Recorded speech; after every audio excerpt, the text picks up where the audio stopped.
নমস্কাৰ সকলোকে স্বাগতম জনাইছোঁ 2024 চনৰ মোৰ প্ৰথমটো ভিডিঅ'লৈ। বছৰটো প্ৰথম বুলি ভাবিলোঁ এপাক ভগৱানক সেৱা এটা জনাই আহোঁ।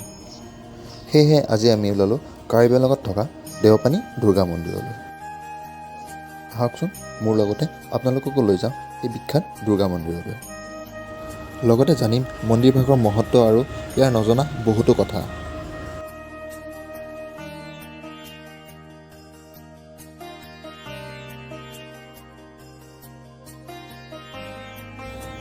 এয়া হৈছে মন্দিৰলৈ সোমাই যোৱা সন্মুখভাগতে বিভিন্ন ফল মূল বা শৰাই চাকি বন্তিৰ দোকান পোৱা যায়। আমি ইয়াৰ পৰাই এভাগ চাকি বন্তি আৰু শৰাই সামগ্ৰী অলপ লৈ ল'লোঁ মন্দিৰলৈ আগবঢ়াম বুলি। এয়া হৈছে মন্দিৰৰ মূল দুৱাৰভাগ। দেখিছে লিখা আছে শ্ৰী শ্ৰী দেওপানী দুৰ্গা মা মন্দিৰ দেওপানী টি ষ্টেট। আচলতে এই দেওপানী দুৰ্গা মা মন্দিৰভাগ অতি জাগ্ৰত আৰু বিশ্বাসী মন্দিৰ।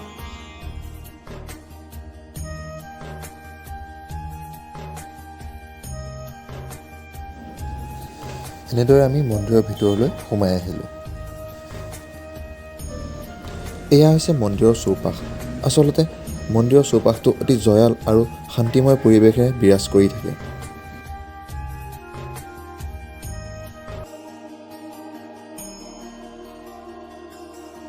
এইখিনিতে আপোনালোকক জনাই থওঁ, আপোনালোকে যদি মোৰ চেনেলটো নতুনকৈ চাই আছে তেতিয়াহ'লে ছাবস্ক্ৰাইব কৰি বেল আইকনটো টিপি দিবলৈ নাপাহৰিব। লগতে এটা লাইক কৰি ভিডিঅ'টো কেনেকুৱা লাগিছে কমেণ্ট কৰি দিব। আপোনালোকে শুনিছেনে মন্দিৰৰ ঘণ্টাৰ শব্দ আৰু চৰাই চিৰিকটি মাতে সমগ্ৰ পৰিৱেশটো অতি মনোমোহা আৰু শান্তিময় কৰি ৰাখে। বিশ্বাস অনুসৰি এই গছজোপাত ভক্তই ৰঙা ফিটা বান্ধিলে ভক্তৰ মনোকামনা পূৰ হয় বুলি জনা যায়। সেয়েহে এই মন্দিৰভাগলৈ অসমৰ বিভিন্ন প্ৰান্তৰ লগতে ভাৰতৰ বহুতো ঠাইৰ পৰা ভক্তৰ আগমন ঘটে। বিশেষকৈ বছৰৰ প্ৰথম দিনকেইটাত আৰু দুৰ্গা পূজাৰ সময়ত ইয়াত যথেষ্ট ভক্তৰ আগমন ঘটে।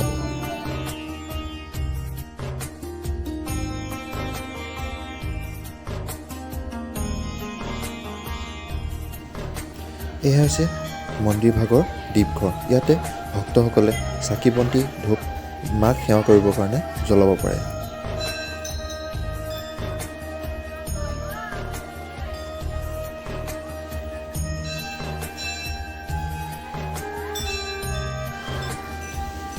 এয়া হৈছে মন্দিৰৰ প্ৰসাদ ঘৰ। আচলতে ভক্তসকলে মালৈ অনা প্ৰসাদখিনি ইয়াতে মন্দিৰৰ ফালৰ পৰা সজাই পৰাই আগবঢ়াই দিয়ে আৰু ভক্তসকলে মাৰ ওচৰত উচৰ্গা কৰে।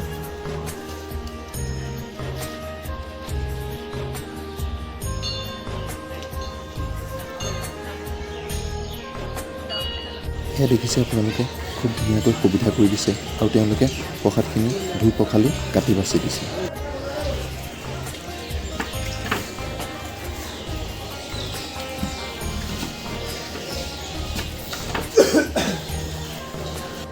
শৰাইভাগ সজাই লোৱাৰ পাছতেই এনেদৰে মূল মন্দিৰভাগলৈ শৰাইভাগ লৈ যাব লাগে।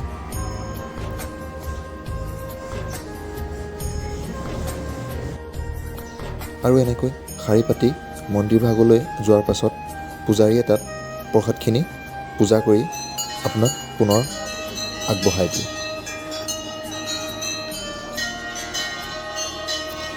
যিহেতু মন্দিৰৰ ভিতৰভাগ ভিডিঅ' কৰাত কোনো অনুমতি নাইকিয়া, সেয়েহে এই ভিতৰভাগ আপোনালোকক দেখুৱাব নোৱাৰিম।